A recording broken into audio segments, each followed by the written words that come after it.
Customer ਦੀ ਗੱਡੀ check ਕਰਨੀ ਹੈ, ਇੰਸਪੈਕਸ਼ਨ ਕਰਨੀ ਹੈ। ਇੰਸਪੈਕਸ਼ਨ ਤਾਂ ਤੁਸੀਂ ਕਰ ਰਹੇ ਹੋ, ਲਿਖੀ ਜਾ ਰਹੇ ਹੋ। ਇਹ ਜੀ ਪੇਂਟ ਹੈ, ਇਹ ਪੇਂਟ ਹੈ, ਇਹ ਵੱਜੀ ਹੈ, ਇੱਥੇ ਲੱਗੀ ਹੈ। ਲੇਕਿਨ ਹੋ ਸਕਦਾ ਜਦੋਂ ਤੁਸੀਂ ਦੱਸ ਰਹੇ ਹੋ ਕਸਟਮਰ ਉੱਥੇ ਤੁਹਾਡੇ ਕੋਲ ਖੜਾ ਹੀ ਨਹੀਂ। ਕਸਟਮਰ ਹੋ ਸਕਦਾ ਸਾਡਾ ਪਰਲੀ ਸਾਈਡ ਤੇ ਖੜਾ ਹੈ, ਤੁਸੀਂ ਆਪਣੇ ਮੁੰਡੇ ਕੋਲ ਲਿਖਾ ਰਹੇ ਹੋ ਆਪਸ਼ਨ ਸ਼ੀਟ ਦੇ ਉੱਤੇ। ਕਸਟਮਰ ਸਾਡਾ ਜਦੋਂ ਤੁਸੀਂ ਦੱਸ ਰਹੇ ਸੀ ਕਸਟਮਰ ਸਾਡਾ ਡਿੱਗੀ ਦੇ ਕੋਲ ਖੜਾ ਸੀ।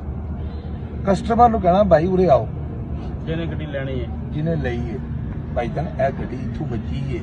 ਸਰ ਉਹਦੀ ਸ਼ੀਟ ਤੇ ਪਹਿਲੇ ਬਣ ਜਾਂਦੀ, ਫਿਰ ਉਹਨੂੰ ਕਿਵੇਂ ਸ਼ੀਟ ਤੇ ਪਹਿਲੇ ਬਣ ਜਾਂਦੀ, ਵੈਰੀਫਾਈ ਨਹੀਂ ਕਰਾਉਂਦੇ ਗੱਡੀ ਸੀਲ ਕਿਉਂਕਿ ਸਾਹਿਬ ਉਹ ਇਹੀ ਪ੍ਰੋਸੈਸ ਹੈਗਾ ਨਾ ਕਿ ਰਾਣਾ ਸਾਹਿਬ ਖੜਾਉਣ ਉਹਦੀ ਸ਼ੀਟ ਪਹਿਲੇ ਬਣ ਜਾਂਦੀ ਨਾ।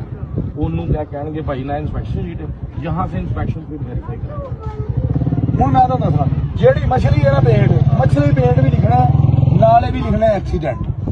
ਮਛਲੀ ਨੂੰ ਐਕਸੀਡੈਂਟ ਲਿਖ ਦੇਣਾ। ਹੋਰ ਤੇ ਉਹ ਸ਼ੀਟ ਦੇ ਉਹਨਾਂ ਨੇ ਗਾਡਰੀ ਵੀ ਖਤਮ ਕਰ ਦਿੱਤੀ ਉਤੋਂ, ਕਿੰਨੇ ਨਵੀਂ ਸ਼ੀਟ ਦੇ ਉੱਤੇ।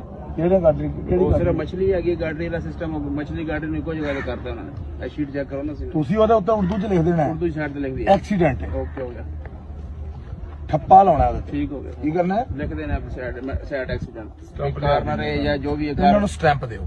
ਮੈਂ ਸੁਣੋ ਗੱਲ, ਇਹ ਸਟੈਂਪ ਲੱਗੀ ਹੋਏਗੀ ਨਾ ਤੇ ਠੱਪਾ ਲਾਉਣ ਐਕਸੀਡੈਂਟ ਹੈ। ਜਦੋਂ ਕਸਟਮਰ ਵੇਖੇਗਾ ਉਸ ਚੀਜ਼ ਉਹਦੇ ਉੱਤੇ ਲਿਖਿਆ ਐਕਸੀਡੈਂਟ ਹੈ।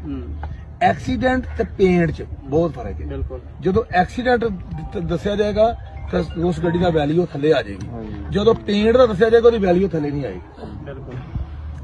ਕੀ ਕਰਨਾ ਬਾਬੂ ਭਾਈ? ਇਹਨਾਂ ਨੂੰ ਸਵੇਰੇ ਮੋਹਰਾ ਬਣਾ समझ गया मैं। ਜਿਹੜੀ ਆਪਸ਼ਨ ਸ਼ੀਟ ਤਿਆਰ ਕਰ ਰਹੇ ਨੇ ਉਹ ਜਿਹੜੀ ਸਾਈਡ ਦੀ ਮਛਲੀ ਮਾੜੀ ਜੀ ਰੰਗ ਵੀ ਹੋਈ ਹੈ ਨਾ ਉੱਥੇ ਐਕਸੀਡੈਂਟ ਦੀ ਮੋਹਰ ਲਾਓ।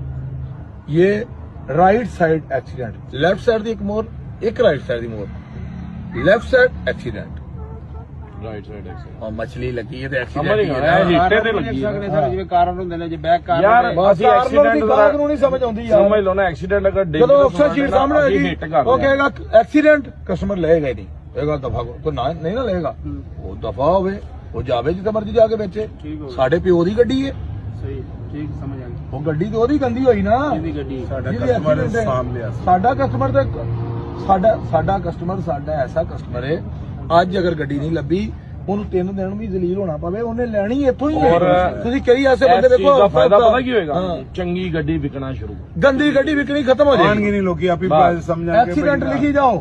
ਜਿਹੜੀ ਗੱਡੀ ਆਉਂਦੀ ਹੈ ਨਾ, ਜਿਹੜੀ ਗੱਡੀ ਐਕਸੀਡੈਂਟ ਹੈ ਉਹਦੇ ਉੱਤੇ ਲਿਖੋ ਐਕਸੀਡੈਂਟ। ਓਕੇ ਹੋ ਗਿਆ, ਉਹ ਹਲੇ ਆਵੇ ਹੀ ਨਾ ਸਾਡੇ ਕੋਲ। ਠੀਕ ਹੋ ਗਿਆ। ਸਾਡੇ ਕੋਲ ਆਵੇ ਹੀ ਚੰਗੀ ਗੱਡੀ। ਬਹੁਤ ਸਾਰੀ